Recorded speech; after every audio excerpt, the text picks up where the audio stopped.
Hello, everyone, and welcome back to the show. I'll give YouTube a minute to catch up as it's always a little bit behind for some reason.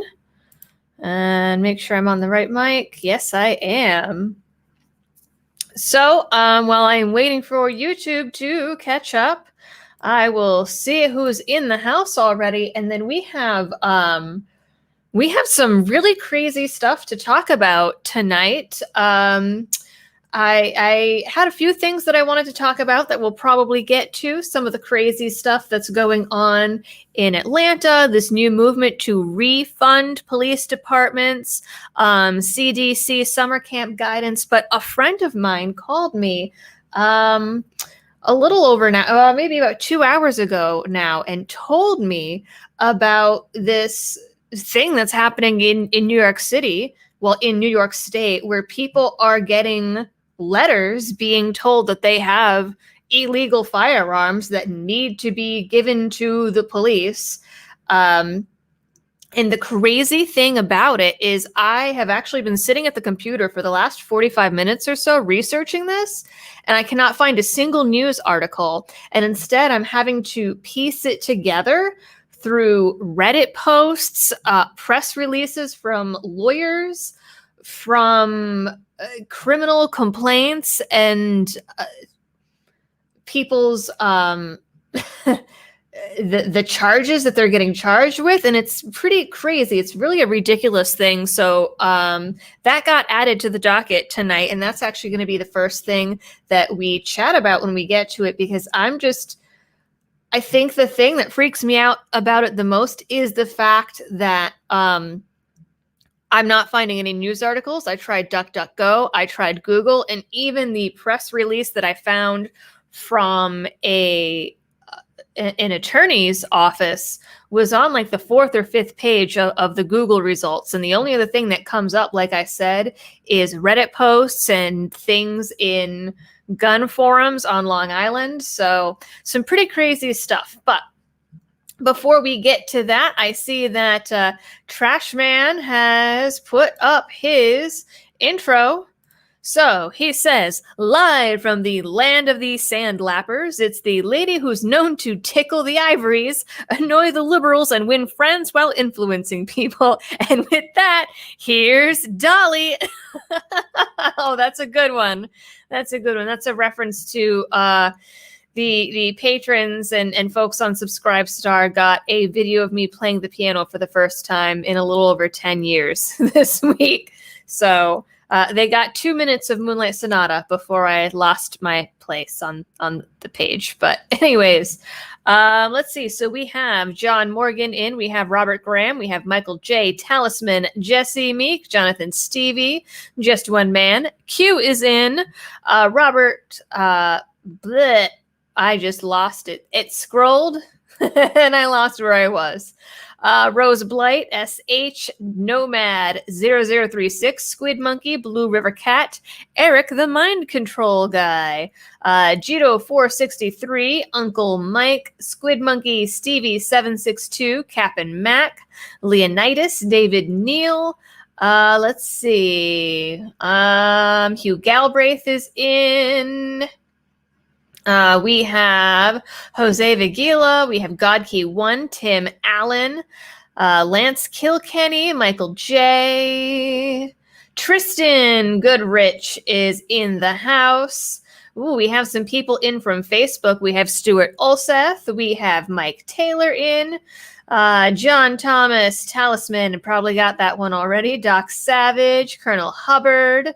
Christoph is in, and Christoph says, did you see Carl? Did you see the response from Santaroga Surplus? My other channel, everyone must obey laws because Waco. I did not see any of what you are referring to. So unfortunately, no. But I will check it out. Donald Bumbarger, Tennessee Beowulf, Nunya Bidness, John James, Frank, just Frank.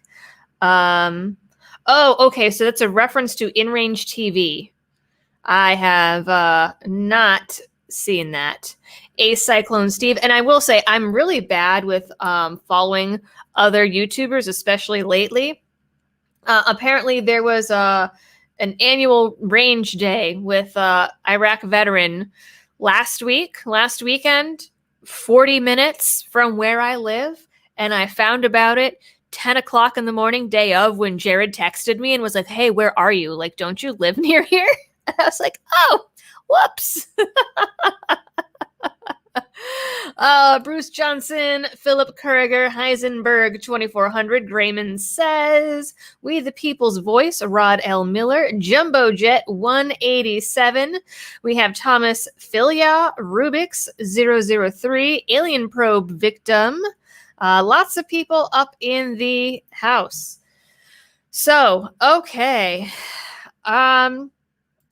So we are going to get right into this story, and we're gonna explore it together here. So this is really, really nutty. So like I said, a friend of mine called me up earlier today, just a couple hours ago, and said, oh my God, have you heard about what's happening in New York? And I said, no, sir, I have not. And he said that there are letters going out in New York that are telling people, hey, we know that you have this firearm and you have X number of days to give it up to the police, and that's it. And so I did a search on DuckDuckGo. I did a search on Google, and the first thing and the most informative thing that came up is this Reddit post that has been shared across over a dozen different subreddits. And so it's first we have a photo here of, oh goodness, that's way too big, a photo of this letter. And unfortunately you guys can't see it. There we go. Okay. All right, so this is from the County of Suffolk in New York. So the Suffolk County Police Department, dated May 20th, 2021. The Suffolk County Police Department has recently conducted a criminal investigation and, as a result, is in receipt of information that you purchased a firearm from Jerry's Firearms and Supplies between November 2018 and November 2020. Based on the information received, the firearm that you purchased is not in compliance with the New York State penal law. As such, we are requesting that you present said firearm for inspection and disposition to the Suffolk County Police Department within 15 days of receiving this letter. 2 weeks. They're giving this person just over 2 weeks. Please be advised that you will not be charged with any crime or crimes related to the purchasing of this firearm should you comply with this request and present the firearm to the Suffolk County Police Department pursuant to this letter.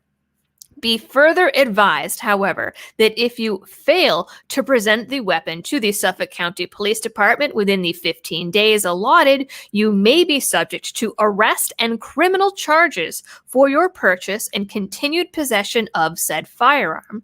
To arrange for the inspection of the firearm or firearms, or if you have any questions regarding this request, please contact the Suffolk County Police Department at, and it gives the number, Monday through Friday between the hours of 9 to 5. Thank you for your cooperation. Sincerely, Detective Lieutenant blah blah blah blah blah out of New York. And I mean, it's got the letterhead here, or letter footer and letterhead. So okay. So I saw this and I said, well, okay, so this is apparently stemming from whatever is happening with this Jerry's Firearms and Supplies. So my next step is, all right, well, let's see what this is. So first we scrolled down and it was just a lot of people chattering, but then we got, I highlighted it. Here we go. So this person says they are cross-posting this across several different subreddits. So according to this poster, the county police department had previously raided and arrested the gun shop owner of Jerry's Firearms for selling items that were not compliant with the state level assault weapons ban, aka the New York SAFE Act. They are now sending these letters to anyone who purchased the items in question. The law leaves legal interpretation for firearms in the quote other style configuration, and this has not yet been tried in New York to this poster's knowledge. So this is the first I'm seeing of such things. Similar or even the same firearms are available for purchase in other gun shops in the state beholden to these same laws. And then people said, well, what do you mean by other configuration? And then he talks about the definition of assault weapons ban that is getting more and more popular in blue states and with blue politicians, which is not the old 1994 definition of 2 out of 5 evil features, but even just one of the evil features, which is the definition that it's not even in law, but it's the definition that is in Massachusetts. Now, for example, if you look up the law in Massachusetts, the 1994 assault weapons ban never disappeared there. It was still supposed to be 2 out of 5 evil features, but it was 2016? It was either the summer of 2015 or 2016. I have a video on my channel about it where in Massachusetts, for whatever reason, it is the Attorney General that makes and enforces the gun laws. And good old Maura Healey in Massachusetts, one day in July, I believe it was like, you know what? I see that there are gun manufacturers that are putting only 1 evil feature instead of 2 to make it Massachusetts compliant. I'm going to call that a copycat assault weapon and ban that as well, not by any force of law, but just by penning this op-ed and putting it out in the Boston Globe. And she did that, and it suddenly came down with the force of law. And we're seeing a similar definition for assault weapon was proposed in Virginia when that whole thing was going on in 2019 into 2020. And we had the VCDL 2020 lobby day and how big that got. That was what was going on with the assault weapons ban proposal there. We have seen idiot David Chipman propose a similar definition and in his Senate conference in his Senate hearing that happened this week, and maybe we'll get to that as well, he basically said anything over 22 caliber with a detachable magazine. Now, the definition, like I said, in the New York SAFE Act is a rifle, shotgun, or pistol with 1 or more of these evil, scary features. The evil features are usually the same across every definition and every assault weapon ban that has been proposed. You know, bayonet lug, grenade launcher, some things that are completely impractical, but then things like a pistol grip. In some places, the weight of the firearm matters, the caliber of the firearm. Anyway, so he talks about this poster, how it's the New York SAFE Act, and it comes down to how many of these supposed evil features these firearms have. Now, the nice thing, I suppose, I mean, this is an oxymoron. The nice thing about the laws in Massachusetts, at least, is if a FFL sells you something that is determined to not be mass legal, which is a whole bunch of hoopla in and of itself, because the AG in Massachusetts has like a list. There's 2 lists. There's a list that's made public of everything that's allowed, and then there's a super secret AG only list of what's been approved and what's been banned. And only one of those lists is visible to the general public. Anyways, in Massachusetts, if you find yourself with, say, something with 2 evil features, or a Glock that is post 1993, for example, then that is not Massachusetts legal. But there were some FFLs a few years ago that had Gen 4 and Gen 5 Glocks, and they were selling them to folks, and it got found out because the other FFLs ratted each other out to get rid of the competition because it's a weird, bizarre, elitist attitude there. The people that had bought those, under the law, it's considered no fault of their own. To my knowledge, there has never been any letters like this being sent out to the people of Massachusetts, because at that point it's kind of like, well, you got this and you got it, and that's what it is. We're going to go after the FFL instead. Apparently, in New York State, that is not the case. So, combination of that letter and then what this guy said about a gun shop owner being raided and arrested for selling firearms that were not compliant with the SAFE Act. So I did a search on this, and I found several articles about gun shop owners that had been raided and arrested for selling firearms that did not comply with the SAFE Act, but none of them were Jerry's firearms.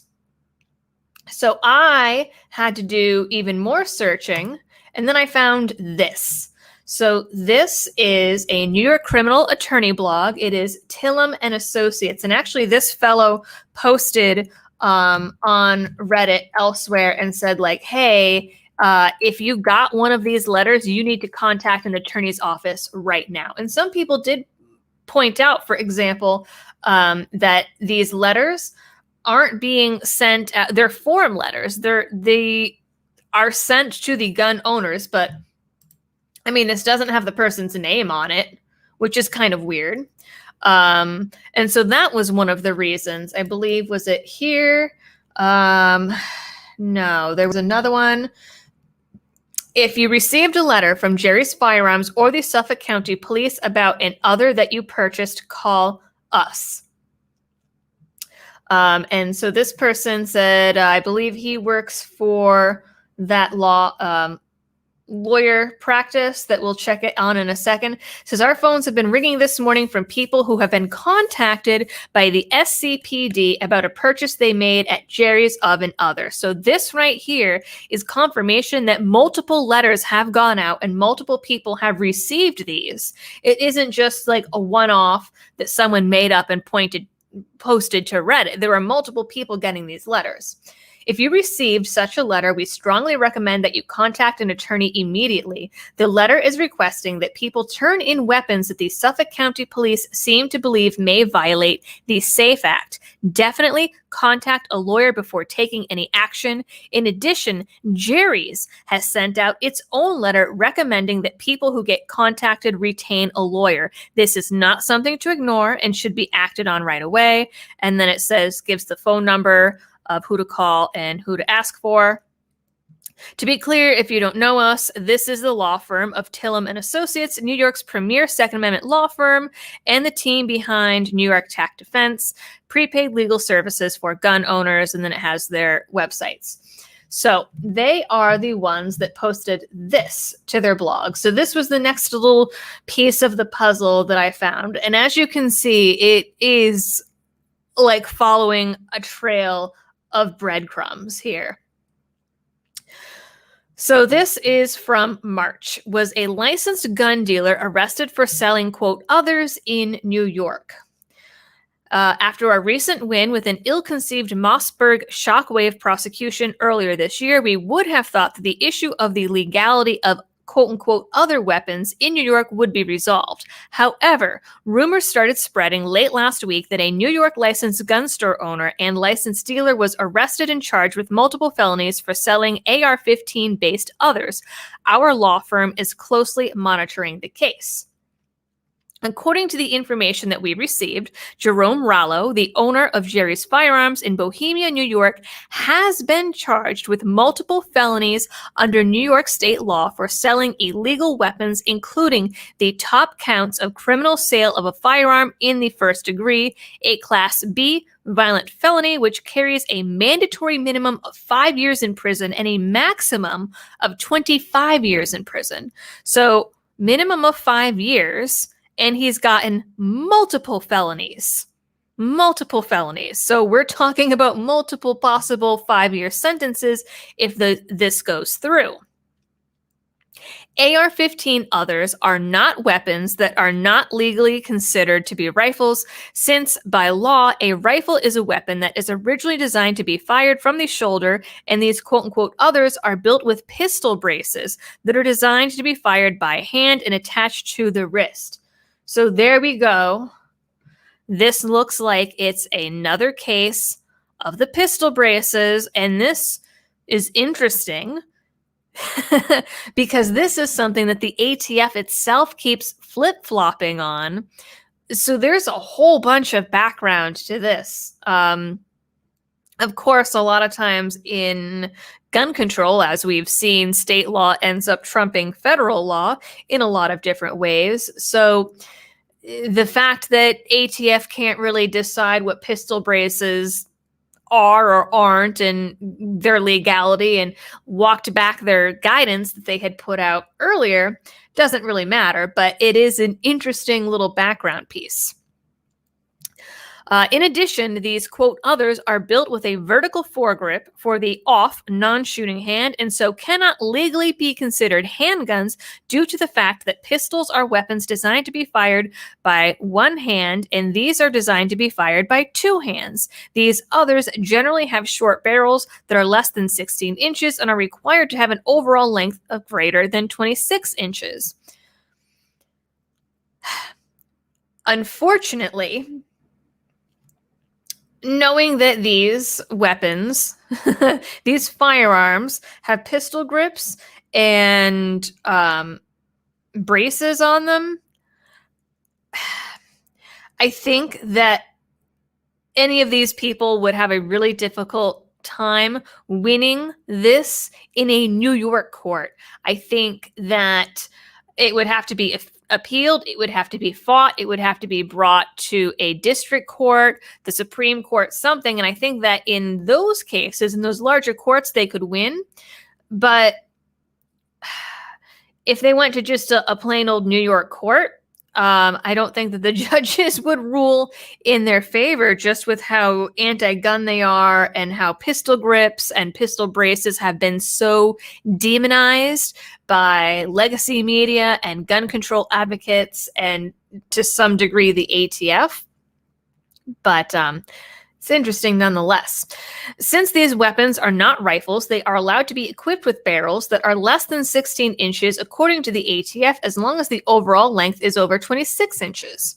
In addition, in New York, since they are not rifles and not handguns, they can be sold with features that are generally not permitted on AR-15 rifles in New York, such as pistol grips, flash suppressors, or muzzle brakes, and the aforementioned vertical foregrip. So this is something... This kind of thing is what the Massachusetts AG said hell nah and deemed copycat weapons and banned overnight in her op-ed that somehow ended up holding the weight of law because she said, well, clearly this is stuff people are doing to get around the law. And I would imagine that New York courts would try to say the exact same thing.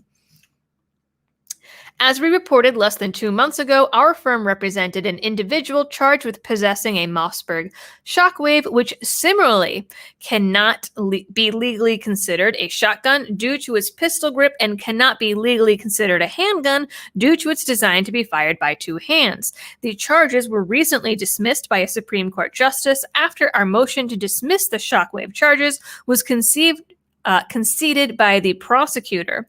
We argued in that motion that a Mossberg Shockwave was not a firearm under existing New York state law and that the NYPD ballistics detective who examined and tested the weapon appeared to agree. And see, that is why I said that it would have to go to a higher court because that would be a lot more likely to rule in their favor because of this previous case here. The truth is, we have found no media reports about the arrest of Jerome Rollo and do not know the circumstances underlying his arrest. That is true. That is credence to what I said at the start of today's show, where I said that I spent a good half hour, 45 minutes researching this, and found nothing. And even this was buried on the 5th page of the results. There is absolute silence about what is going on with this from the media. It's just bits and pieces, like I said, that I am having to piece together here real time with you guys. Rumors swirled late last year on social media that Jerry's Firearms lost their New York State firearms dealer's license. Until we learn the details of this arrest, it is difficult to know whether there has been any change in the attitude of law enforcement towards other weapons. As of now, I have no reason to believe that many New York State dealers are still, or as of now, I have reason to believe that many New York State dealers are still selling others. So that is the law little blog press release that we have. And then, so this is one of the articles that I found about a sporting goods store owner selling quote unquote illegal assault weapons, including a rifle that was used in a murder-suicide, but it is not Jerry's Firearms. It's some other gun shop. And like I said, there's a couple of these, but nothing about Jerry's. What I did find, this was posted March 7th, and it's a list of charges here, which we have here. So Jerome Rallo, Suffolk 1st District Court, starting in November of 2018, we have an arrest date. So there was an incident in November of 2018, arrested March 5th. Okay. We have attorney information. We have the next court appearance, and that's kind of it. This guy got the list of charges here. For some reason, it made me go and search through the database to try to find it. So we're just going to go with this screenshot. So we have category C felony, 2 counts, just says arrest charge, arraignment charge. We have an E felony, 1 count. We have another 2 counts of a C felony. It looks like criminal sale of firearms, disposable of a rapid fire device, another 2 felony counts of criminal sale of a firearm. Top charge is a B felony, 2 counts, criminal sale of a firearm, and then another 2 counts of criminal sale of a firearm. So someone really conveniently linked criminal sale of a firearm in the first degree, which is what several of these charges here are. We have some second degree, first degree. So first degree criminal sale of a firearm. Under our law, a person is guilty of criminal sale of a firearm in the first degree when that person knowingly and unlawfully sells, exchanges, gives, or disposes of to another person or persons a total of 10 or more firearms in a period of not more than 1 year. The following terms used in that definition have a special meaning. So a firearm means any pistol or revolver. A person knowingly sells, exchanges, gives, or disposes of a total of 10 or more firearms to another when that person is aware that he or she is doing so. Under this count, a firearm need not be loaded, but it must be operable. To be operable, a firearm must be capable of discharging ammunition. The defendant is required to know that he or she is in possession of a firearm, but the defendant is not required to know that the firearm was operable. They are considered to unlawfully sell, exchange, give, or dispose of a total of 10 more firearms to another when he has no legal right to do so. Under our law, with certain exceptions not applicable here, a person has no legal right to sell, exchange, give, or dispose of a firearm. Dispose of means to dispose of, give away, lease, loan, keep for sale, offer for sale, sell, transfer, and otherwise dispose of. In order for you to find the defendant guilty of this crime, the people are required to prove from all of the evidence in the case beyond a reasonable doubt each of the following 3 elements. One, that on or about whatever dates in the county, the person sold, exchanged, gave, or disposed of a total of 10 or more firearms to another person or persons in a period of time not more than 1 year, and the defendant did so knowingly and unlawfully, and that each of the 10 or more firearms were operable. And it needs to be proven beyond a reasonable doubt. Now, I don't think that this is a case of the dealer losing his FFL, as one of the rumors and suggestions was, because if we go back to this letter, it says that it was because the person purchased a firearm from Jerry's Firearms and Supplies over this 2-year period, and that the firearm is not in compliance with the New York State penal law. So this does lead me to believe, as that poster said, and as the blog press release here said, that it does refer to, quote, other firearms, and not that the gun shop lost its FFL. So that is all the information that we have on this at the moment. And we have this other one. This is from 6 months ago on Reddit, that this person actually saw federal agents show up. It says that they went by Jerry's to pick up a fixed mag kit the other night, and there were federal officers all around. Apparently, some of the guns they sold are not New York legal, and someone got caught. Had a friend tell me he went today to look at pistols, and they were all cleaned out. Word is they sold a handful of illegal guns, claiming they were legal. Time to move out of the state anyways. They say, does anyone know what happened? And this person said maybe they had a honey badger. But again, it's just speculation. And they do have a section, an others section, on their website, but there is nothing there anymore at this point. So that is all of the information that I could find about this. That's it. We have the post on Reddit about the place being raided. We have this blog post from a law firm saying, get an attorney. This is the information we have. We have the list of charges here and a definition of the charges and how they're punishable. And that's about it. Like the law firm said, there are no media stories about this at all, which is to me kind of the shady part, because we have other, like I said, I found 2 or 3 other stories of other gun stores being raided and people being arrested between 2018 and 2020 in the window of time that this letter says that this shop sold things to people. And we don't have any letters from those. We only have letters from this particular one that is not being reported anywhere. So I thought that was pretty sketchy. Either way, we have some folks in New York that are getting a letter and have gotten a letter saying that they have 15 days, which are up at this point. That would have been up on the 25th, and today's the 28th.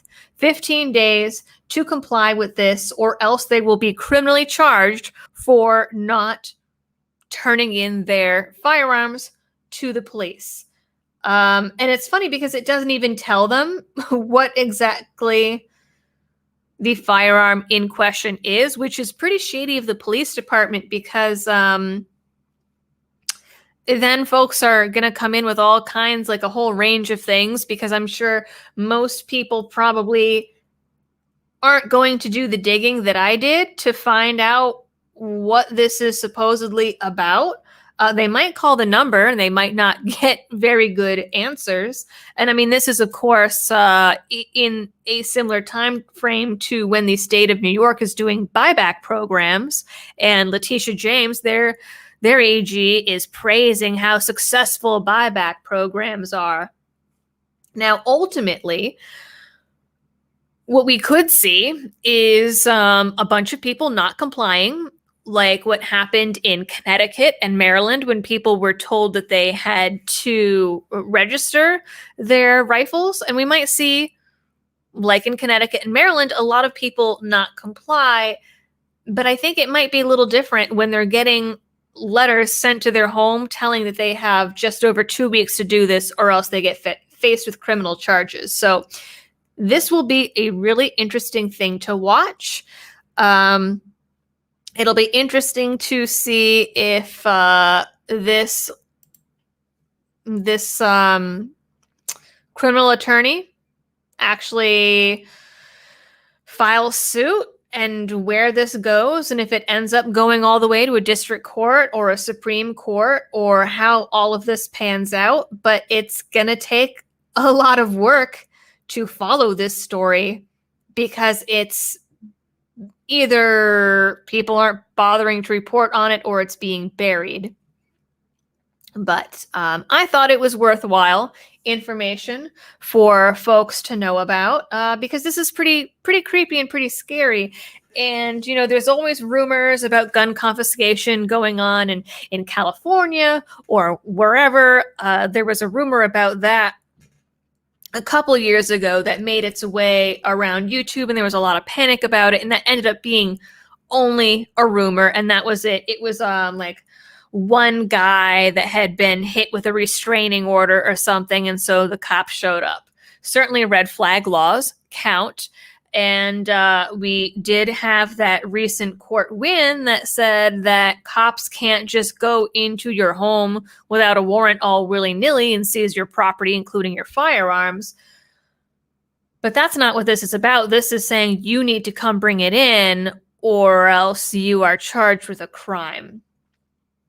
So we're going to see where this goes. But this seems to be pretty legit from what I can tell. Again, there's no news story on it, but that doesn't really mean anything. If we follow all the little breadcrumbs, the letters, the fact that multiple people got letters, the fact that this was published by this law firm talking about the letters and to lawyer up, and the fact that we do have at least, you know, a record of this guy being arrested just in March, and a list of charges, I would say that it seems pretty legit at this point. So keep your eyes and ears open and stay vigilant. All right, we're going to jump into some super chats here, because I see that a few have come in.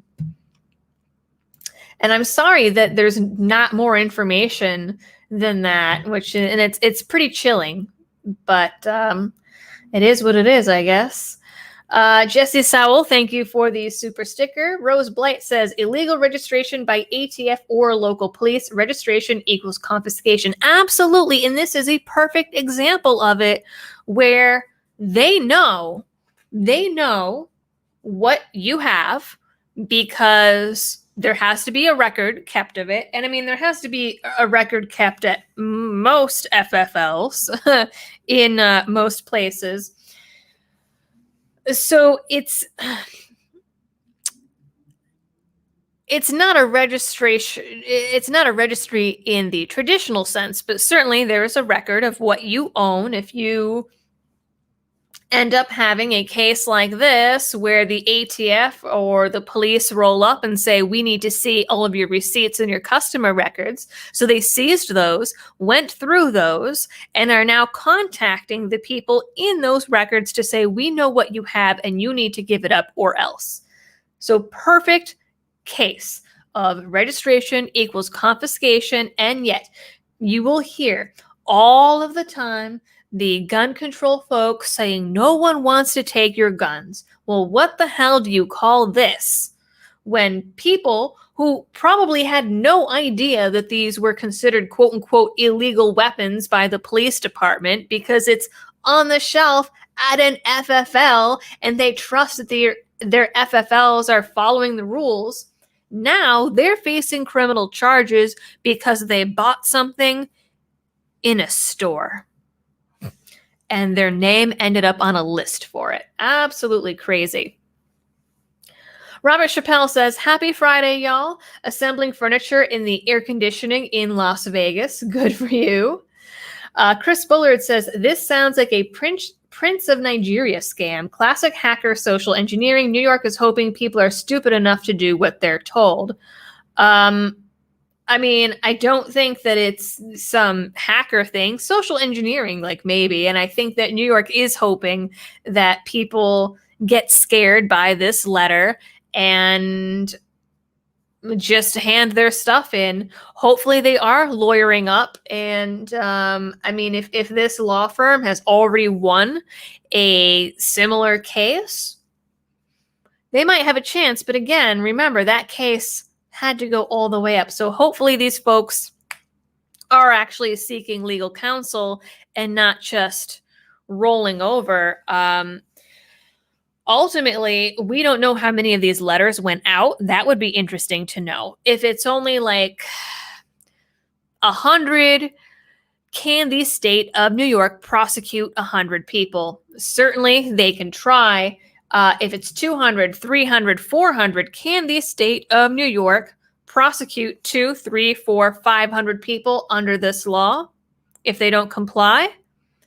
That might be more difficult. So the numbers are on the gun owner side, provided there is enough of them. But I mean, I think it would just take a few people joining some kind of lawsuit to get some wheels going on this. But I don't know. It's a pretty crazy situation. Q says, return letter. I regret to inform you that my firearm has been lost in a tragic boating accident. You know what? That has become so much of a meme at this point that I bet the alphabet agencies know what it means. We got to come up with a new one rather than a boating accident. Because there are not, all of these gun owners. I mean, they probably all don't own boats or all like know the same people with boats.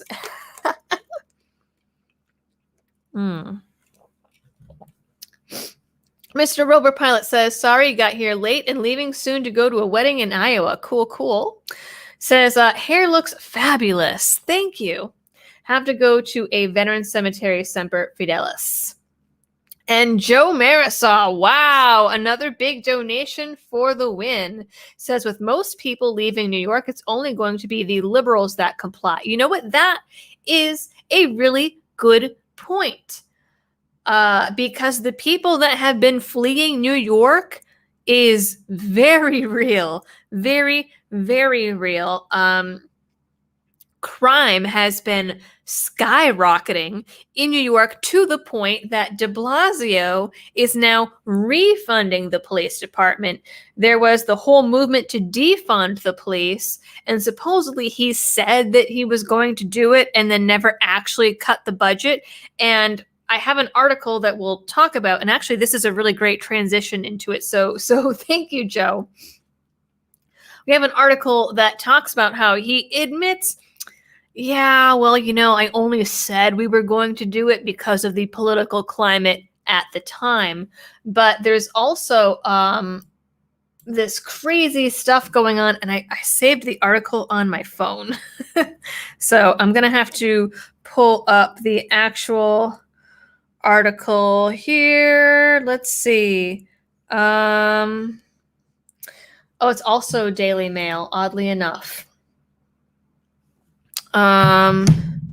So post-pandemic New York City is laid bare.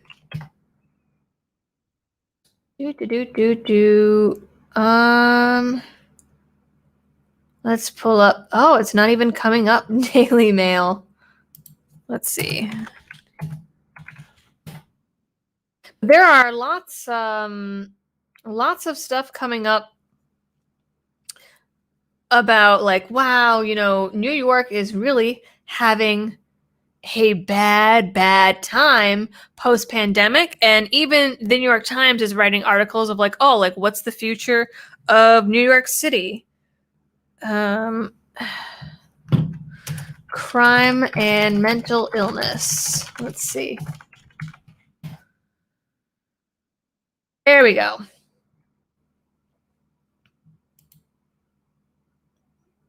Here we go. So, right. So Joe said, well, it's only going to be the liberals that comply because anyone else is moving out of New York City. And we have seen lots of people have been fleeing the cities because of COVID and the crime spikes and the riots and all of that crazy stuff. And we're seeing an example of this with like this Daily Mail article here that talks about some of the reasons for it. I mean, in this, some of the pictures in this were really crazy. So this is from the Daily Mail. Like I said, exclusive: post-pandemic New York City is laid bare as homelessness, mental illness, and crime escalate, and rattled locals and tourists alike believe the town has, quote, lost its essence, while city cheerleaders insist the ship has returned. And I mean, check this out. This is just like this homeless guy just lying down in the middle of the street. This is a picture of Times Square, just lying in the middle of the street in Times Square, holding up traffic. And this is the really messed up part. Like, look, there's someone sitting there with their phone, just like taking a picture.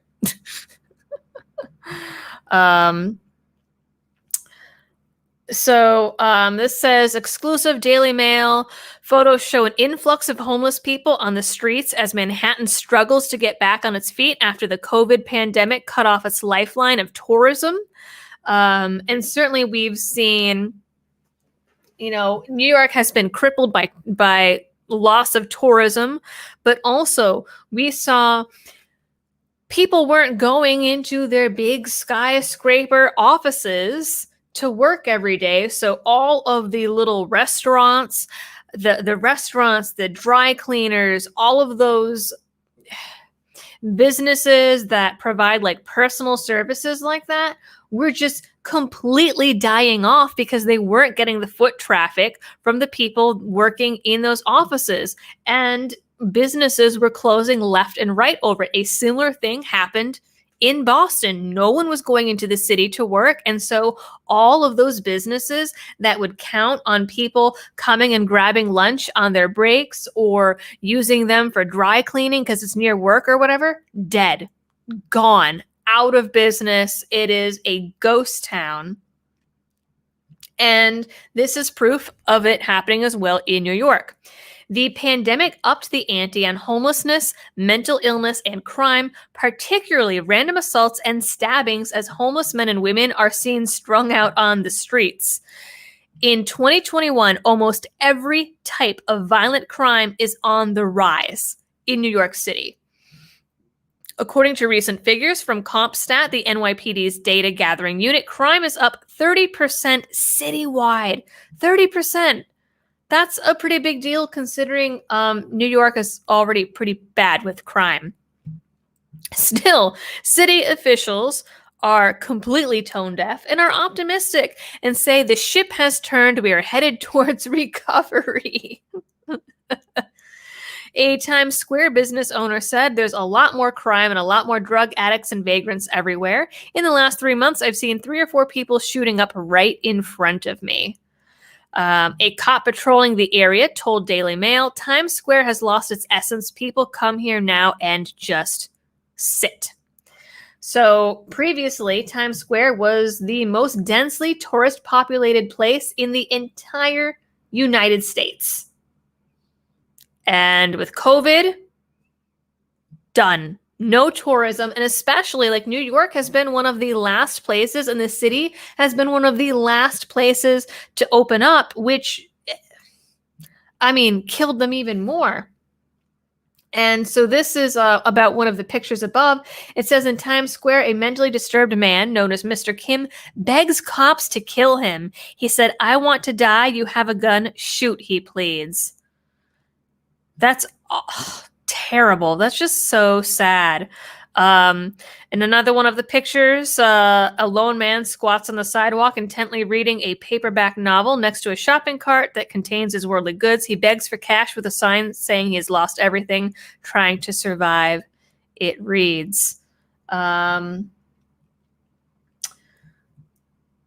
apparently the other stuff isn't loading here, but the scenes come from across Manhattan as it struggles to get back on its feet after the COVID pandemic cut off its lifeblood of tourism, sent many of its wealthy residents scurrying to places as diverse as Vermont and Florida and upped the ante on homelessness, mental illness, and crime, particularly random assaults and stabbings. And I've actually seen articles, lots of articles talking about especially like wealthy restaurant owners that could leave the state and they left for Florida months ago because Florida was open and they could go there and continue their businesses. There were people that were leaving New York to take trips to Florida for food tourism, to go and try the restaurants in Florida because they weren't in New York anymore, which is just absolutely nuts that people would leave New York for food tourism for Florida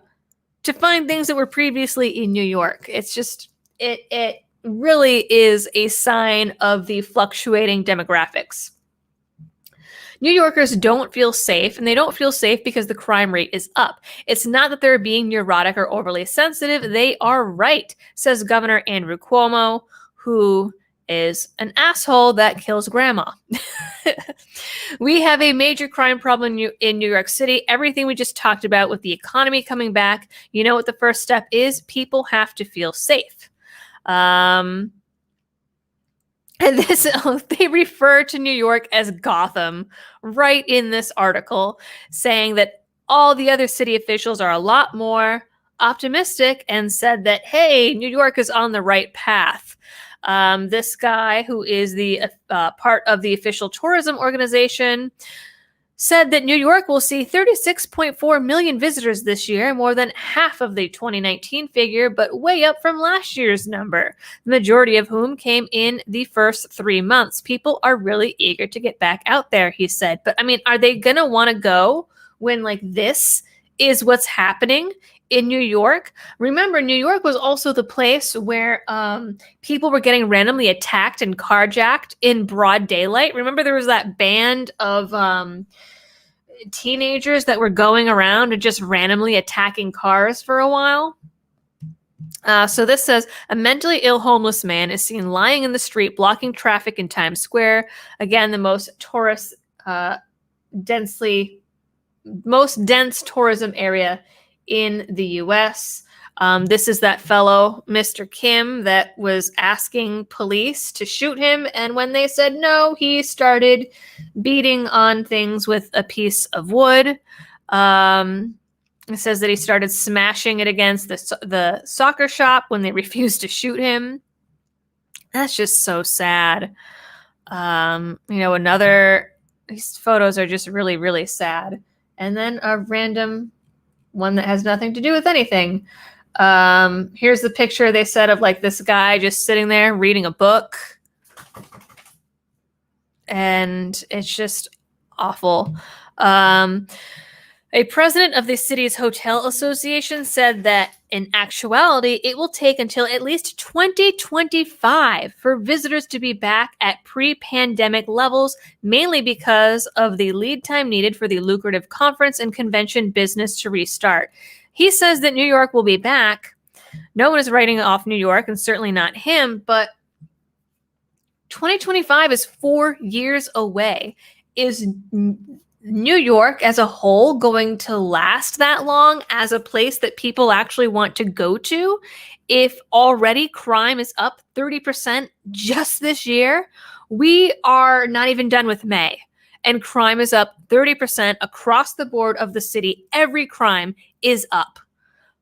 Knowing that, is New York going to stay some big fancy tourism and convention and conference destination if it's riddled with homeless people and people don't feel safe there anymore? I think really it's more of a death knell for New York myself, but I don't live there, so I don't have any skin in the game. So this guy who was visiting Times Square told Daily Mail, "I just want to go home. This is dangerous," and said that he didn't feel safe. Others were disappointed there wasn't more action. Around midnight, Amy, a 37-year-old in town with her boyfriend from Colorado Springs, said, "I came here for the city that never sleeps, but apparently it goes to bed at 9:30. And it goes to bed at 9:30 because people there are still terrified of COVID and think that COVID goes like comes out only at 10 o'clock at night, and because it's just not safe to be on the streets that late anymore. She said she and her boyfriend Matt visited downtown in Little Italy earlier in the day, and their most memorable sight was a homeless man pleasuring himself outside the Orpheum.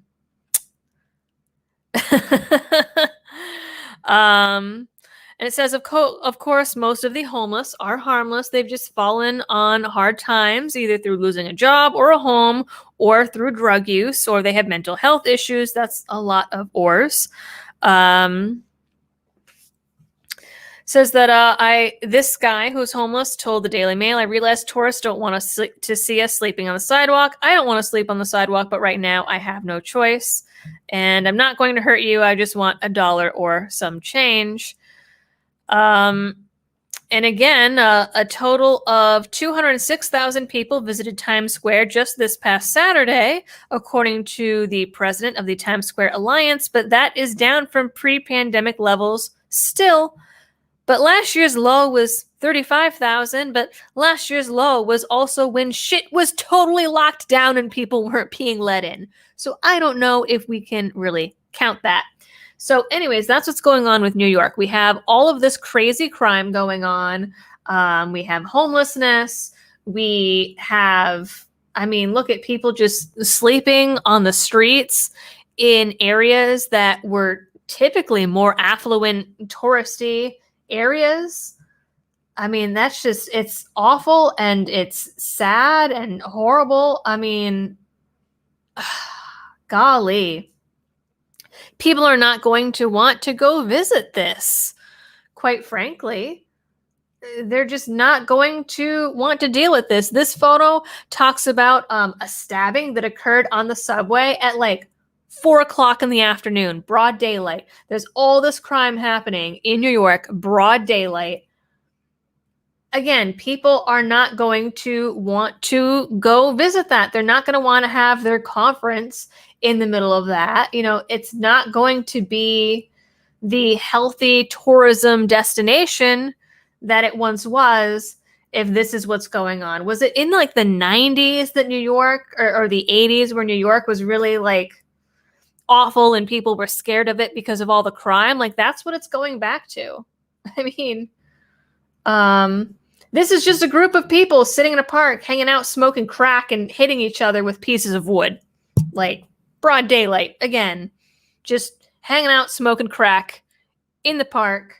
Like this is a Democrat-run city.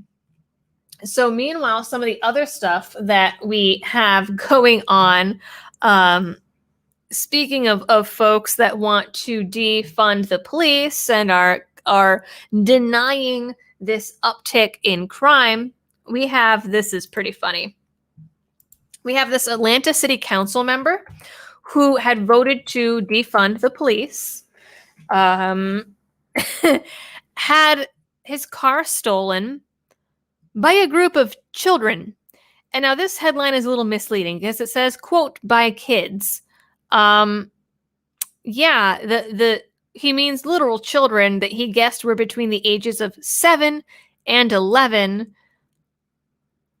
And he blames himself, which is really strange, but check this out.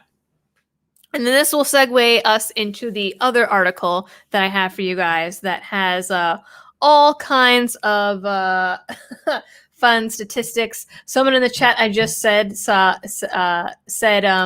hobo fights, question mark. Yeah, that will be the tourism that they're getting. People that want to go see hobo fights. That will be the tourism of New York. So this is in Atlanta. Atlanta City Council member Antonio Brown, who I believe is running for mayor, said that he was on hold with 911 for 5 full minutes after children stole his car on Wednesday. If you want to abolish the police, like, why are you calling them?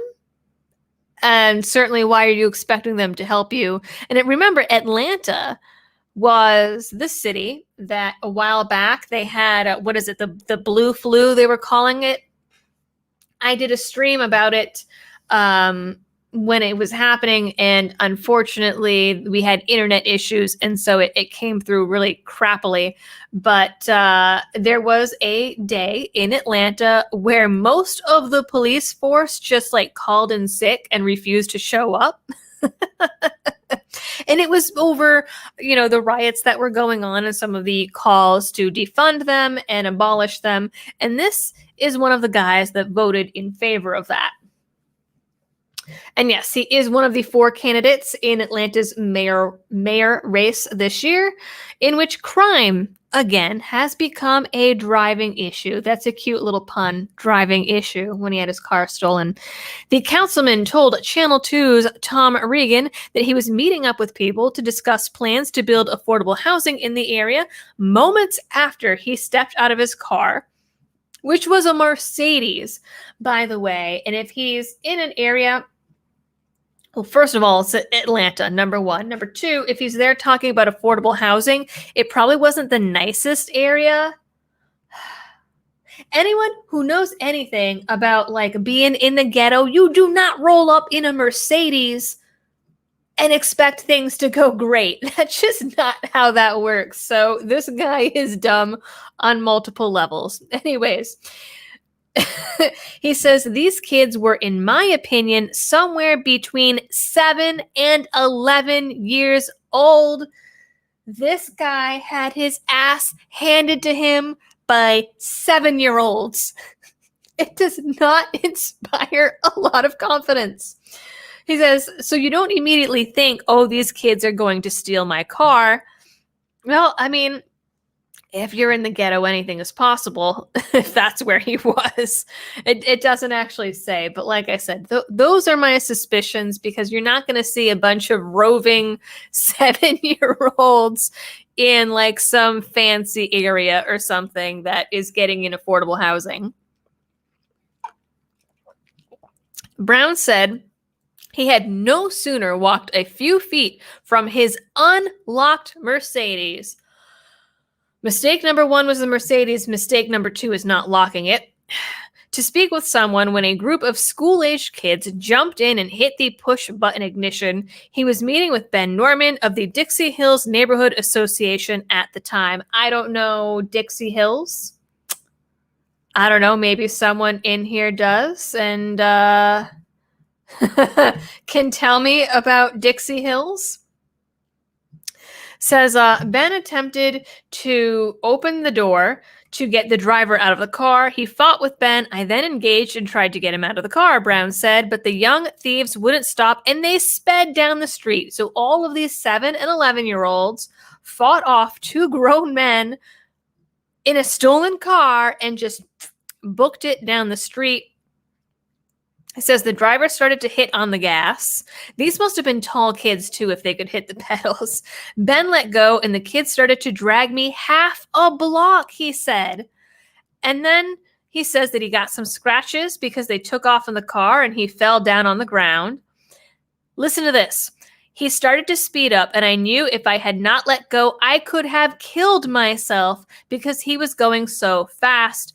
I would start to tumble, and I didn't want to hurt him. Okay, number 1, if someone is stealing your car and dragging you behind it, that is not you killing yourself. That is that person dragging you behind a car. It's that person's act of violence, not yours. And number 2, you are worried about hurting someone who is in the act of stealing your car and dragging you down the street. What? I mean, granted, there could be some argument that 7 to 11-year-olds don't necessarily developmentally understand the consequences of their actions, but they can still see out the rear view, the rear window or the rear mirror and see that they're dragging someone behind them. I mean, come on. I mean, and yet he is taking responsibility for his own injuries that were caused by someone else stealing his car and dragging him behind it. Okay. And then get this, the police didn't show up for 45 minutes because they assigned it as a low priority dispatch. He says that they incorrectly assigned it, but like, who knows what he said to the police? He says that the kids who stole his car acted out of hopelessness and desperation. Yeah, okay. So if you call the police and you're like, oh man, some kids are just under some hard times and like they took my car and I'm worried about the kids. I mean, I don't think that the police are going to speed down there at like typical 911 speed. But then who knows? You voted to defund them, so maybe they don't have as many officers because a bunch quit. Like, who knows? He says that it's a generational poverty issue, which there is some legitimacy to that because he said it was 12:30 in the afternoon. So if these kids are not in school at 12:30 in the afternoon in the middle of May, well, first of all, I suppose that the first question would be like, do they even have in-person school on that day? Or are they supposed to be like virtual because of COVID, blah, blah, blah? But then number two, like, okay, so if they are supposed to be in school, virtual or not, they clearly are not. Three, where are their parents? You don't see typical like suburban families, for the most part, letting their 7-year-olds roam around the city streets by themselves at 12:30 in the afternoon. That's not typical. You see that in areas that have a lot of poverty, certainly, but that's not your typical like lower upper middle class behavior. That's, you see that in impoverished urban areas. So certainly generational poverty does play a role here. And the fact that 7 and 11-year-olds would even know how to steal a car, like, yes, it's a push start ignition, but the fact that they would even think of that as an option and like know how to do it tells you a lot too. But he says that it's not like generational poverty and how that sparks crime and blah, blah, blah. He says, oh, well, it's because they don't have rec centers. They don't have city paid for rec centers. And that's why these children were hopeless and desperate and stole his car. That is a load of shit. He says that he doesn't intend to file criminal charges, and the car has not yet been found. So this was the 26th. So this was 2 days ago. And these kids joyrided in this Mercedes far and long enough that the car still has not been found. Like, it would be pretty funny if they were part of like some like GTA ring or something and dropped it off somewhere to be sold. I doubt it. The fact that they even didn't immediately crash the car and they're like 7 and 11 is also pretty impressive, I would say. So that right there tells you that these are not typical, suburban middle class kids if they're like 7 and know how to drive and steal a car and not immediately crash it. But Jesse Sowell says the parents chopped it. That is entirely possible. So maybe that's where their parents were. Who knows? I mean, unfortunately, I have had clients that did things like this from a young age. 7 is pretty young, but I did have some adults who, as children, 10, 11, 12 years old, were taught like how to steal cars and how to sell crack and things like that. And it was things that their parents taught them as the quote family business, which is really sad. But again, you see that in impoverished areas, generational poverty, the cycle, the welfare cycle that gets passed down through generations, that's not people that have other options. But again, the thing to blame is not a lack of taxpayer funded rec centers. That ain't it, Chief. So I'm going to dive into the super chats as I see some came through, and then we will talk about this new movement to get the funding back to the police department. And we'll actually see the graphs of how much crime has gone up in these areas. And it's pretty scary. A Cyclone Steve says, going back to the confiscation letter, the list didn't say what to bring in. They are hoping that gun owners will bring in more rather than less. If you're in fear, you bring in everything. Exactly. It did not list what the supposed offending firearms were. And so there is no way to know. Some people might call that number and they might get a helpful specific answer, but probably not. So they're hoping that people just come in and turn in a bunch of stuff, is my guess. John Thomas says, quote, I've placed the weapon in an out-of-state storage locker. It would be interesting to see if that would work, quite frankly. Trashman also suggests get your questionable gear out of state. Do not bring it back for, quote, inspection. Be ready for Keystone Commando visit. Film for your protection. Yes, absolutely film it. There's no guarantee that that would help you in the eyes of certain people. I mean, look at what happened with Philando Castile, for example. That was a case of a black man who was a law-abiding citizen, law-abiding gun owner. He had a permit, he had a license, and he told the cops that he had a license, and they shot him. And you know what? The NRA was silent, completely silent. BLM was silent on that one too, interestingly enough. So it's not a guarantee that you will get the public on your side, but it's definitely for your protection in case the alphabet boys or the police do something that they're not supposed to. Robert Chappelle says, in Vegas, the Metropolitan Police just pushed the druggy D-bags out of the tourist corridor and into the neighborhoods. Yeah, you see that. Boston did something similar, not with homeless people, but the poor people in general. So Boston has a whole bunch of little boroughs, and Dorchester is still pretty bad, but it was really bad in like the 70s. And Roxbury is bad, but was really bad in like the 70s and 80s. And basically what they did is through a process of like gentrification and like revitalizing the area, there was like a mass effort to raise property values and property prices and push folks out and put in like less affordable housing. And so, like I said, like Dorchester and Roxbury are still bad, but people ended up having to go further south. They ended up in, Mattapan is kind of around Dorchester. All of that area sucks. Savin Hill, they call it like stab and kill and murder pan. I lived there for a while. It was great. But they took all those people, they pushed them out. So those people ended up in Brockton.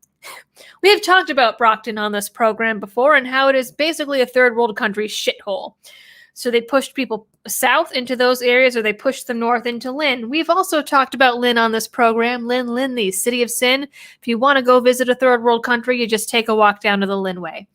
And now what's happening is in Brockton, property prices are rising and going nuts. And so it's pushing people, out into the suburbs. So you're seeing crimes rates go nuts in the suburbs around Brockton.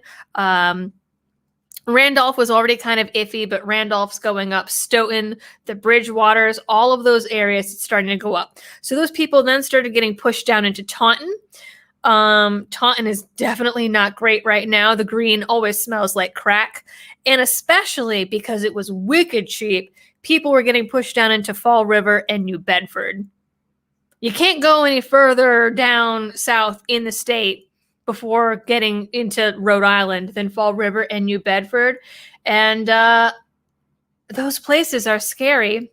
Working in those places is what inspired me to get my gun license. And you know things are bad when you are working with actual Bloods and Crips and Latin Kings, and they flat out tell you we can't have appointments once it gets dark because it's not safe for you to be here. You're going to die. I mean, that's pretty bad. And, so yeah, in places like Vegas and in California, what they're actually doing, they can't raise prices any higher than they have, really. I mean, they can, but they're having police departments just go and physically push people out. And it's going to be the same thing. You're going to have people go into the neighborhoods, and they're just going to migrate to different boroughs and like infect those areas as they go. And then the whole place is going to end up a crime-infested shithole and have the reputation of the South Shore of Massachusetts and the North Shore be the baddest dude in Revere. That is a reference none of you will get unless you're from the area. But anyways, Gito463 says, time to bring Charles Bronson back to New York City. Jesse Meek says, so the movie Escape from New York was just a prequel. It might have been. Steve Pat says, I've noticed a recent increase in prescription medicine abuse by your patients. Have you noticed anything similar in your field? Hope you are well. So I don't have, right now, because I left Massachusetts and was only doing distance counseling, anyone who had any serious illness, drug abuse, anything like that, like, had to be referred out. I work in private practice, and you really shouldn't be seeing people, with big medication abuses and things like that in private practice anyways, because it's dangerous for them and for you for liability reasons, and because you can't offer the kind of support that they need.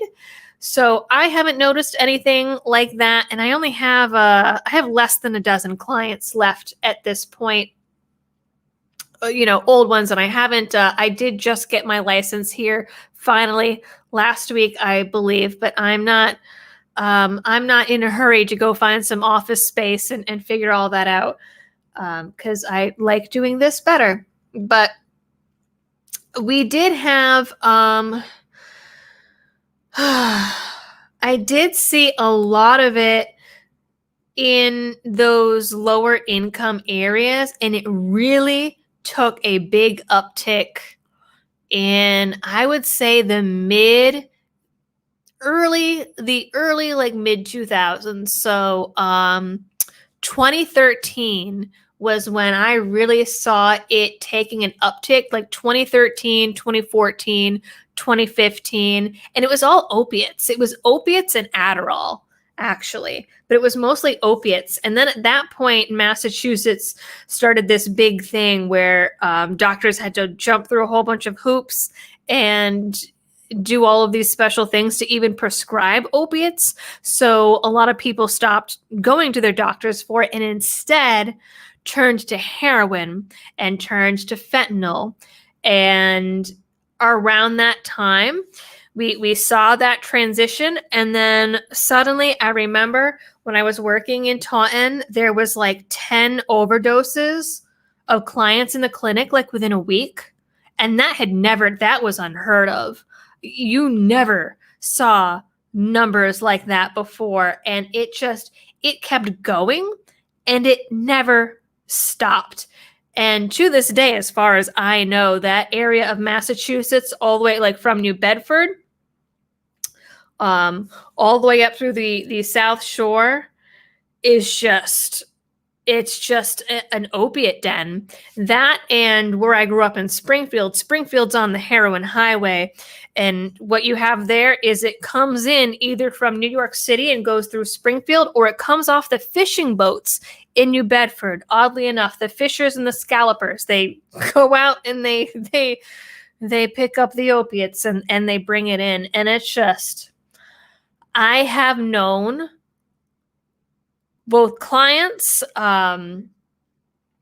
customers of the clinic, patients of the clinic rather, and even people in my personal life, so many people over the last 5 or 6 years that have OD'd and even died from opiates. And the scary thing is, some of them were not even doing opiates. They were doing other, they were doing recreational drugs that I told them many times they shouldn't be doing because they were too old to be doing that crap. But everything in that area now is laced with fentanyl. And there are people that were doing, like Molly or ecstasy or Coke at a party, and it was laced and they died. It's so sad. It's a terrible thing. Jesse Meek says, anyone taking bets on how many pieces that car is in by now and what countries those parts are in? I mean, they're probably all still in the U.S. somewhere. They might even all still be in Atlanta.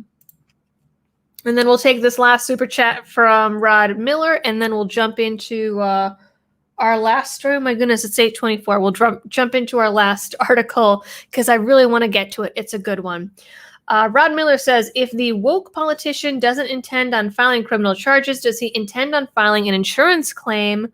Ooh, that's a good question. He says they won't pay off on a claim if no. Interesting. I mean, the fact that it's a Mercedes, I feel like he probably wants to file an insurance claim, but you're right. That's a good point. I mean, if he doesn't file a like criminal charges, they might not cover it. All right. So this, we're going with the Daily Mail today. I guess that's just what's happening. So this is from the Daily Mail. Refund the police, as in fund them again, not give them money back for something. How U.S. cities are reversing cuts to police budgets and even increasing them by millions in New York City, Baltimore, and L.A. as violent crime surges. It's interesting that Chicago is not noted as, at least in the header here, as one of the cities that's increasing their funding. But of course, violent crime continues to increase sharply this year in cities including New York City and Chicago. Mighty Chicago, where Lori Lightfoot is more worried about the color of the skin of the journalists that interview her than she is about the crime going on in her city streets. The Daily Mail has filed a lawsuit, or not the Daily Mail, I'm sorry, the Daily Caller has filed a lawsuit, by the way, against Lori Lightfoot because she did not grant him an interview and said it was because of the color of the skin of the journalist that was going to do the interview. And so the Daily Caller is suing her. This is just, we live in clown world. Anyway, so according to the Daily Mail, many major cities are reversing prior moves to defund police departments and are requesting budget increases instead. They are reeling after violent crime soared when they slashed funding for cops last year. Murder rate has jumped 30% on average last year across a sample of 34 American cities. And remember, last year, they're talking about 2020.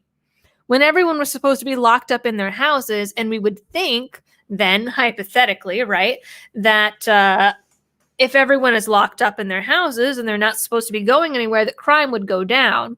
But in fact, what we saw in all these big cities is that it went up on average 30% in just murder alone, which is really scary.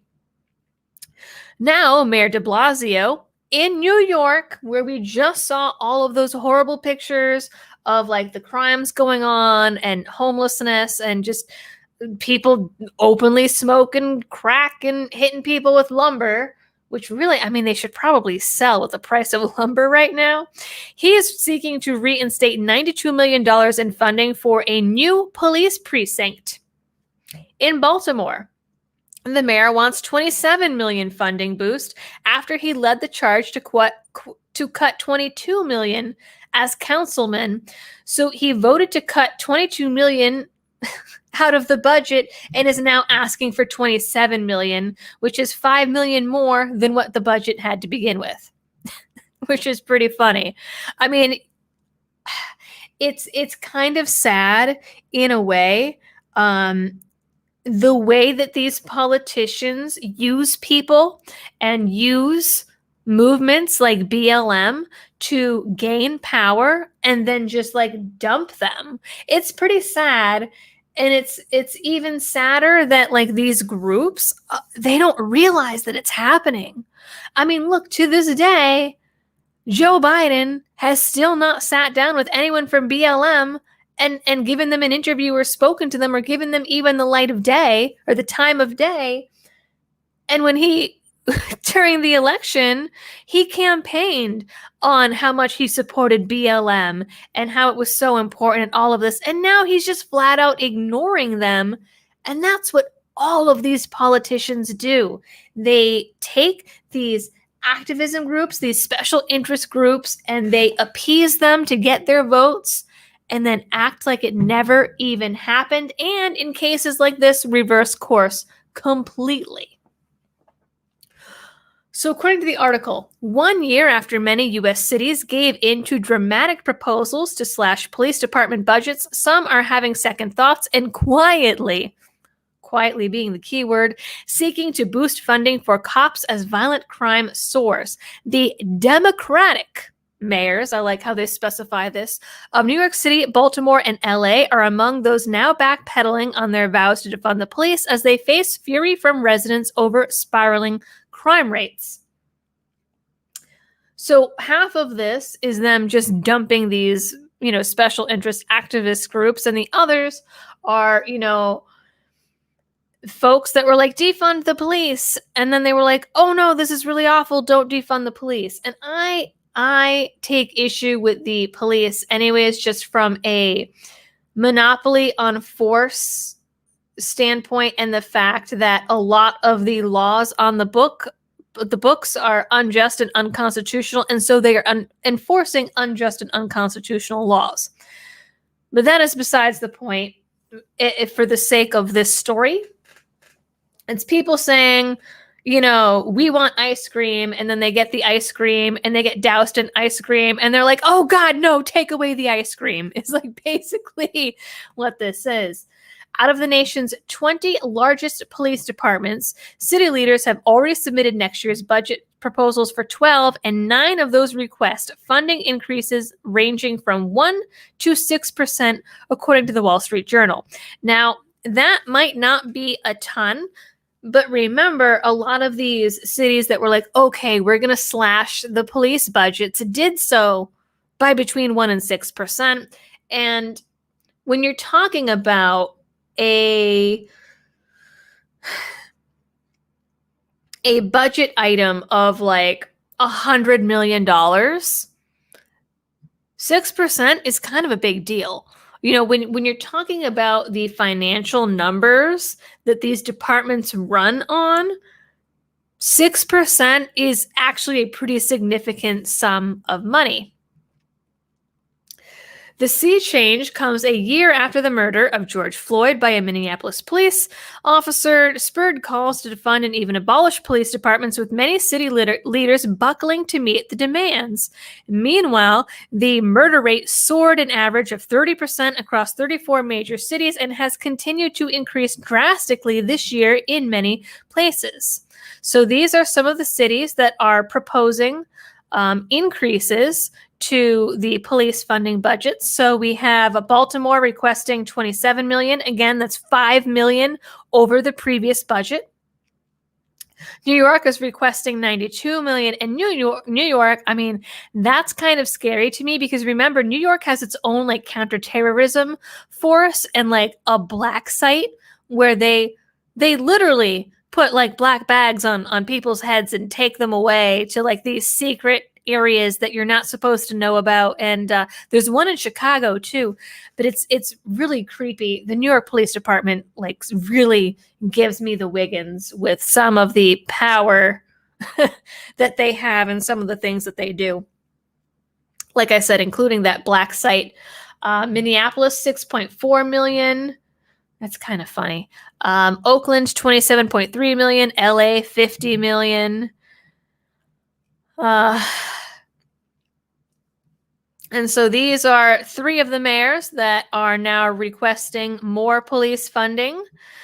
In New York City, Mayor Bill de Blasio reversed course and promised $92 million for a new precinct after scrapping the project last summer as he vowed to slash the NYPD budget by $1 million. So he vowed to get rid of $1 million or $1 billion, and now he's asking for $92 million.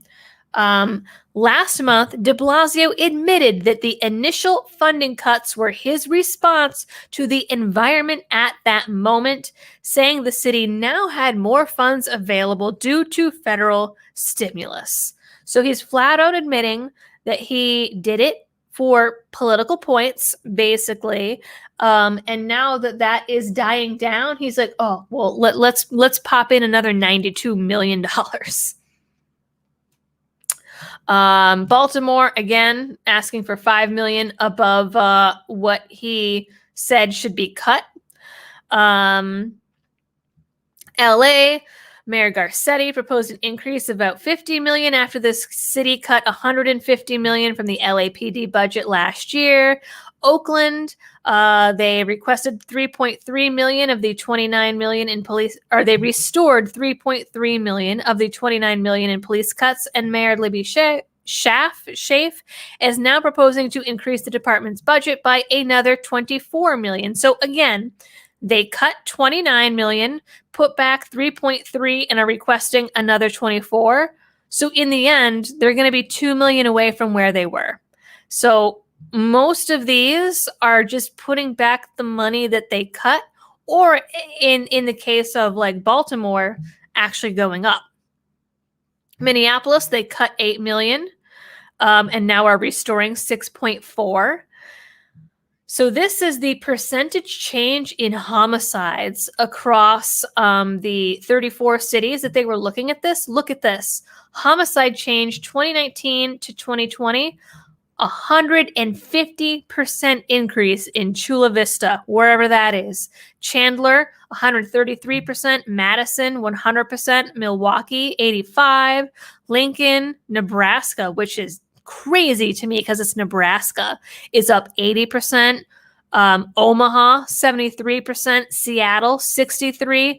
Louisville, 61%. Chicago, 55%. I'm surprised it's not higher, but it's so high in Chicago. You can't get much more than that. Memphis, Austin, Phoenix, New York, Pittsburgh, Atlanta, LA, St. Louis, Nashville, Buffalo, Riverside, Arlington, Norfolk, Philadelphia, Denver, Detroit, Washington, Lexington, San Diego, Jacksonville. All of these are up the lowest 6% and the highest 150%. While we have Raleigh and Baltimore apparently actually went down by about 4%. St. Petersburg is down 25%, and Virginia Beach 50%. Baltimore is the only one that they've mentioned in this list that cut police and actually went down. But they're requesting more funding anyways. In Chicago, there were 278 more murders in 2020. Remember, Chicago is like breaking records every year as to how many people are shot and murdered there. And yet they had 278 more in 2020. Again, a time when everyone was supposed to be buckled into their houses and like not even going out into the streets because of COVID. It equated to a 55% surge year over year. And New York City added 131 homicides. Like, those are huge numbers. Huge numbers. Homicides per 100,000 city population. So this whole area is the pandemic. And then this is where they're like, oh, well, there's this weird break in the data and we don't understand why it went up. But look at this. Like, that is a huge jump. Huge jump. Vertical red line indicates the point at which a structural break occurs in the data. We have, so here's another of that picture of when that guy got stabbed at the subway at 4 p.m. New Yorkers don't feel safe, and they don't feel safe because the crime rate is up. It's not that they're being neurotic or overly sensitive. They are right, says Cuomo. And it's funny because it's Cuomo. And then it talks about in Austin, Texas, the liberal-dominated state capital, HB 1900 passed the Texas Senate on Monday over the objections of Democrats. The bill would allow vast tracts of Austin that have been annexed since the 1990s to vote to secede from the city unless police funding is restored. That is absolutely insane. That there are parts of the city that are just like, nah, we're going to secede because of these crime increases.